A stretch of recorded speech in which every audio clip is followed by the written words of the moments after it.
Hello, my name is Trenticles and welcome to my in-depth Barrows guide. So what exactly is Barrows? Barrows is a boss that's technically a minigame in which you have to fight 6 ghostly brothers for a chance to get a piece of their equipment. Each brother has the set effect of his respective Barrows gear. First we have Aram the Blighted. Aram attacks using magic, and his attacks each have a 20% chance to lower your strength level by 5. Next is Carol the Tainted. Carol attacks using ranged, and his attacks have a 25% chance to lower your agility level by 20%. Then we have Varak the Defiled. Varak attacks using melee, and his attacks have a 25% chance to ignore all defenses, including protection prayers. Next we have Darok the Wretched. Darok attacks with melee, and his max hit increases by 1% for each hit point he is missing. Next is Guthan the Infested. Guthan attacks with melee, and each successful hit gives him a 25% chance to heal the amount of damage he dealt. And finally, we have Torag the Corrupted. Torag attacks with melee, and his attacks have a 25% chance to lower your run energy by 20%. Below the Barrows, there is a crypt full of various aggressive monsters that you'll have to navigate in order to get your reward. On to the requirements and recommendations. The only requirement for Barrows is completion of the quest Priest in Peril, but there are some stats and gear that are recommended in order to make it worth your time. The minimum stats I would recommend are 43 prayer, 50 magic, and 50 ranged. In terms of weapons, the most important thing is that you have a decent magic weapon, since you can use magic on 5 of the 6 brothers. The first option is Iban's Staff with the Iban's Blast spell, which requires 50 magic and completion of the Underground Pass quest to use. The second option is the Slayer's Staff with the Slayer Dart spell, which requires 50 magic and 55 Slayer to use. The third and best option is a Trident of the Seas or a Trident of the Swamp, which requires 75 magic to use. You'll also want to bring a ranged weapon for Aram, since he is the only brother who is not weak to magic. At 50 ranged, you can use the Magic Short Bow imbued with Amethyst arrows. At 61 range and 55 Slayer, you can use a Rune Crossbow with Broad Bolts. At 70 ranged, you can use Carol's Crossbow with Bolt Racks, and at 75 ranged, you can use a Toxic Blowpipe with Mithril or Adamant Darts. I also like to bring a melee weapon for the monsters in the crypt, as well as a spec weapon. In terms of armor, all that really matters is that you maximize your magic damage. The 5 brothers that you will be using magic on all have a magic level of 1, which means that you don't need good magic accuracy in order to hit them consistently. All the gear that boosts your magic damage is on screen now. This gear consists of Ancestral Robes, the Occult Necklace, the Tormented Bracelet, and the Imbued God Capes. If you have any of these items, you should bring them regardless of which method you're using. I would also recommend bringing a switch to Black D-Hide or other ranged armor to help you kill Aram faster, as well as an Ava's Accumulator or Assembler to save ammo. The rest of the gear doesn't really matter, but I have some recommendations that I'll go over later when I get to specific strategies. So, now that you've got your gear sorted, you need to know how to get there. There are several ways to get to Barrows, but only one of them is actually good: the Barrows Teleport spell. The Barrows Teleport spell is on the Arceus spellbook and requires 83 magic to cast, teleporting you directly to Barrows. But don't worry if you don't have these requirements. You can simply buy Barrows Teleport tablets from the Grand Exchange or use a Barrows portal in someone's house. However, if you're an Iron Man, the Barrows Teleport might not be an option, so I'll cover a couple other ways to get there. The next quickest method is to use a Mortun Teleport Scroll or the Shades of Mortun minigame teleport, and then run east across the bridge. However, the minigame teleport can only be used once every 20 minutes. If you have the Mauritania Hard Diary completed, you can use the Berg Darat teleport, which takes you just south of Mortun. Another method to get there is to use the Fairy Ring BKR, then run southeast through the swamp to the Swamp Bodhi, which will take you to the east side of Mortun. Once you've made it to Barrows, then it's time to start fighting the brothers. Each brother resides in his own crypt under one of the hills. To get inside, stand on top of one of the hills and dig with a spade. Then you'll need to search the coffin in order to spawn the brother. If you forget your spade, don't worry, you can grab a spade in the shack to the north. You can kill the brothers in whatever order you want. I like to kill them in order of how important it is to use protection prayers. So first I kill Carol in the south middle hill, then I go north and kill Aram, then I go northeast and kill Darok, and then I go around clockwise for the rest of the brothers. Whenever you're underground at Barrows, your prayer will be drained at regular intervals. As you're going around disturbing everyone's rest, you'll find that one of the coffins leads to a hidden tunnel. Leave this one until last. Once you've killed 5 of the 6 brothers, return to the secret tunnel and enter it. You'll find yourself in a crypt with 4 corner rooms, 4 edge rooms, and a center room, all connected by short hallways. You'll always start in a corner room, and you'll need to navigate to the center room, which contains the Barrows chest. Only one of the 4 sets of doors in your starting room will have an open option, and only one of the 4 sets of doors leading into the center room will have an open option. Travel around until you reach the center room. Each time you open a door, it'll spawn an aggressive monster which has a chance to be the final brother. If the final brother uses melee, you can safe spot him in most of the rooms. In the corner rooms, you can safe spot him behind an invisible ladder in the middle of the room. You can tell which tile it is because the entire tile is a solid color. In some of the hallways around the outside, you can safe spot him behind some rocks, and in the edge rooms, you can corner safe spot him on some of the rocks around the edges. In order to pull off the corner safe spot, you'll need to get the brother on the tile directly east or west of the rocks, and then position yourself directly north or south of the rocks. Since NPCs prioritize moving east or west before moving north or south, this will cause the brother to get stuck. Once you've killed the final brother, kill various monsters until your reward potential is close to 88% without going over. I usually kill 2 skeletons and 1 bloodworm, which gets me to 86%. Once you get to the set of doors leading into the center room, you will be presented with a puzzle. If you get it right, you will go through the door, but if you get it wrong, the doors will be reshuffled and you will have to run around until you find a new entrance. The best way to solve the puzzles is to memorize the solutions, since there are only 4 of them. If the final brother doesn't spawn by the time you get into the center room, then he will spawn when you open the center chest. After you've killed all 6 brothers and gotten your desired reward potential, search the chest to claim your loot, and then teleport to your house or the Ferox Enclave to restore your stats. Pro tip: if you get a unique, close out of the loot screen before you teleport out, because if your inventory is too full, the Barrows item will be dropped on the ground, and you won't be able to pick it up if you're already mid-teleport. Also, you can skip most of the running around in the crypt by using an item called the Strange Old Lockpick. The Strange Old Lockpick can be purchased on the Grand Exchange or earned from the Hallowed Sepulchre, and it can be used to get through doors that don't have an open option. It even skips the puzzle leading into the center room. It does have a limited number of charges though. It will disintegrate after you've used it to open 50 pairs of doors. So now that you know how Barrows works, let's talk about the rewards. Barrows loot can be split into 2 categories, uniques and non-uniques. To maximize your chance of getting uniques, all you need to do is kill all 6 brothers. When you kill one of the brothers, his equipment will be added to the loot table. If all 6 brothers have been killed, the chance of getting a unique is approximately 1 in 17. Keep in mind that the 1 in 17 chance is only if you kill all 6 brothers. If you skip any of the brothers, you will not be increasing the chance of getting the items you want. The non-unique loot consists of coins, Mind, Chaos, Death, and Blood runes, bolt racks, key halves, and the Dragon Medhelm. This loot is affected by 3 factors. The first factor is the number of brothers killed. The Barrows chest starts with 1 roll on the drop table and gains 1 additional roll for each brother killed, up to a maximum of 7 rolls. The second factor is reward potential.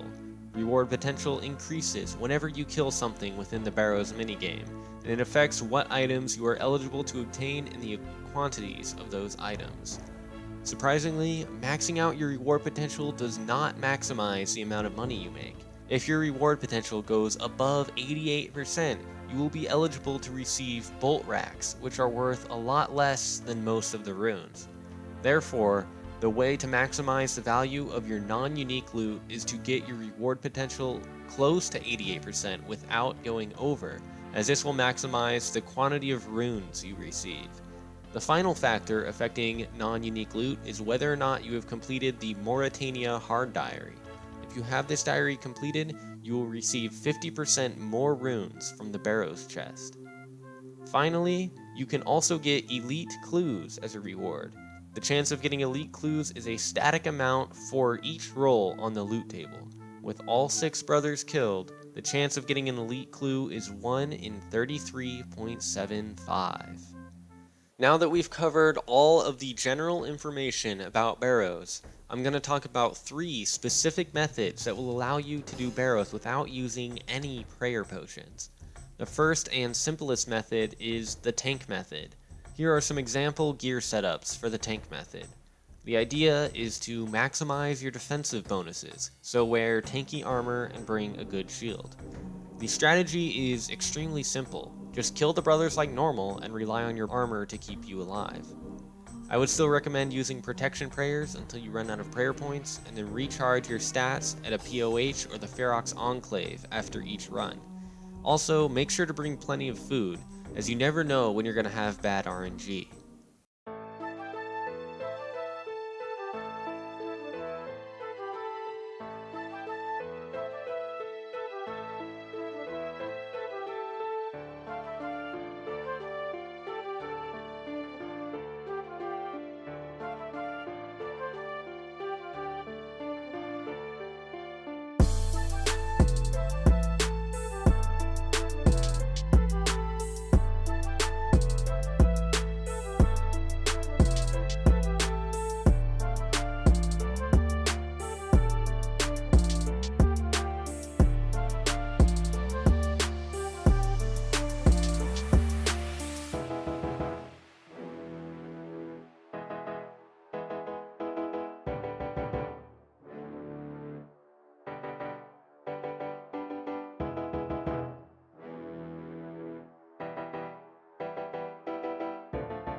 The next method, which is what I use personally, is the freeze method. Here are some example gear setups for the freeze method.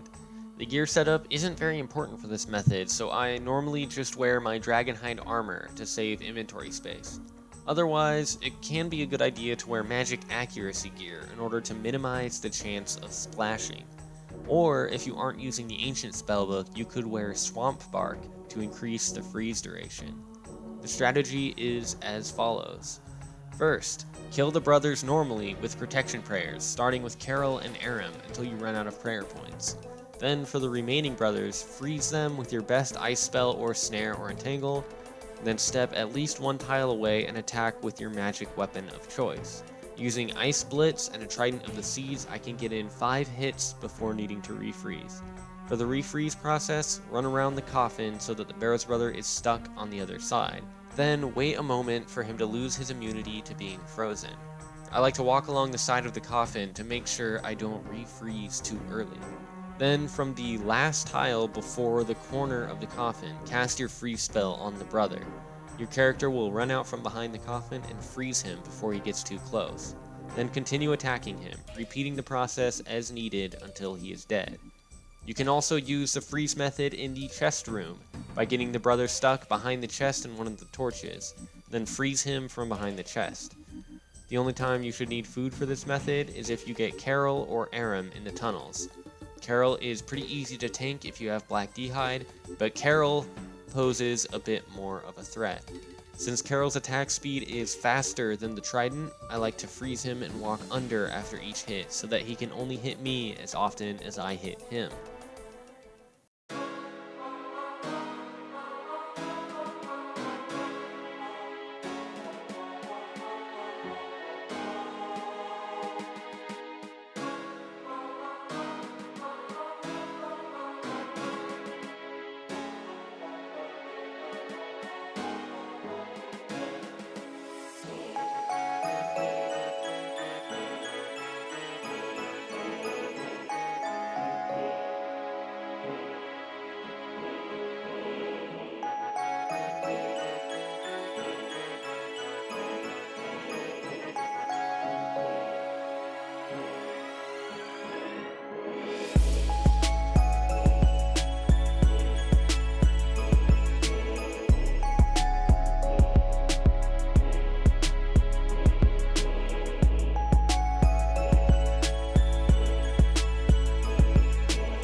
The final and most difficult method is the Kite Method. Here are some example gear setups for the Kite Method. I would recommend wearing graceful or some other weight reducing gear, as this method involves a lot of running. As always, start out by killing Carol and Aram using protection prayers. Once you are out of prayer points, use the following method. First, turn off your run. Then, get the brother stuck behind the coffin like in the freeze method. Click to cast your combat spell on the brother. Autocasting has a 1-tick delay, so make sure to manually cast the spell if you're not using a trident. Your character will then walk around the corner. As soon as the spell casting animation starts, or when you get the XP drop, hold down Control and click around the opposite corner of the coffin. If done correctly, your character will cast a spell and then run away without getting hit. For Darok and Guthan, you will need to skip the short sides of the coffin, but you can kite Torag and Varak around all 4 corners. This method is much slower than the others, but it allows you to do Barrows on lower levels or on Iron Man accounts with limited supplies. One weakness of the Kite Method is that it doesn't account for having Carol in the tunnels. If you have a low defense level, you might need to bring a couple sips of Prayer Potion in case you get Carol in the tunnels.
And that concludes my in-depth Barrows guide. Make sure to leave a like if you found it helpful, or a dislike if you think it sucks. If you have any questions, leave them in the comments and I will do my best to answer them. And if you want to see more of my content, be sure to subscribe.